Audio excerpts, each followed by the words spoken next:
While on a camping trip to Yellowstone National Park, Louise Barton realized the food she was eating was not very tasty nor healthy. When she came home, she and her friend Jane Barton did something about that. You're watching the Local News Network, brought to you by Tile Art and Light Art of Durango and San Juan Basin Health. In the fall of 2020, Barton and Barton began to lay the groundwork for a new business that combined their passions for backpacking and hiking with sustainability and the environment by developing a line of dehydrated foods. And the best part?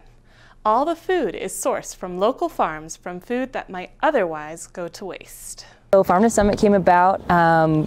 Louise is a research ecologist, so she has done a lot of camping, backpacking with her field research. And through that, there was a specific trip. She was in Yellowstone. It was a long stint, and afterwards she came to me and said, you know, there's a real lack of good quality, good tasting backpacking meals, and so we thought this is a really great idea.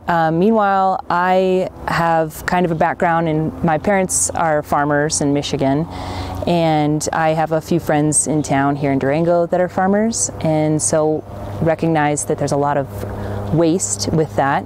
So we kind of took our two ideas and built on them, and one thing led to another, and we thought, okay, well, how about we could dehydrate our own meals. We're both avid outdoor enthusiasts, so let's dehydrate our own meals, and let's not only use locally sourced produce, but have a huge emphasis on imperfect produce and kind of upcycling that waste. After observing what kinds of food go to waste on farms, shape and size imperfections, Barton and Barton began to brainstorm ideas and recipes. Well, we're able to use a lot of different types of produce, but there are certain things that we kind of have to say no to. And that kind of brings us to our recipes. When we were first starting out, we started creating recipes based off the produce that was available to us. For example, carrots.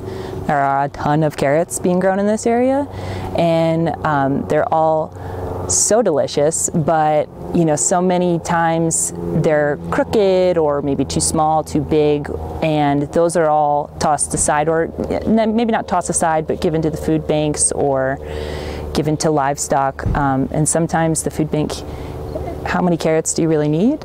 So it's perfect for us, and that's what we could get our hands on. So we have a lot of carrots in our recipes. We send out a list of produce to our farmers, and they kind of let us know what they have and what we can do together. So when we started this, we knew we had to have a green chili mac and cheese. That's something that we can't really resist on a menu, so we made sure to create that, and of course it's a top seller. People love it. We love it.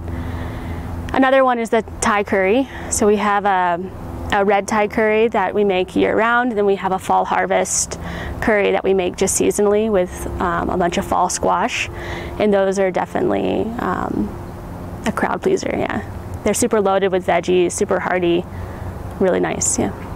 During last winter, Barton and Barton perfected their recipes, figuring out packaging, labels, and other necessary logistics in time to launch with the start of the Durango's Farmers Market in May. Yeah, right now, the Saturday Farmers Market, we're there every week. We're also starting a bunch of wholesale accounts with local retail shops, specifically Backcountry Experience. We have our full line over there, and we'll make sure that they're always stocked for people locally that want to get things on a Tuesday or Wednesday. And then we're hoping to expand our reach. So we're talking to a bunch of shops in the area, and then also in the southeast, so we're trying to get some stuff out to the places we really enjoy adventuring in. And yeah, we'll see what happens. To learn more about Farm to Summit, you can visit their webpage at farmtosummit.com or visit them at their booth Saturday mornings at the Durango Farmers Market.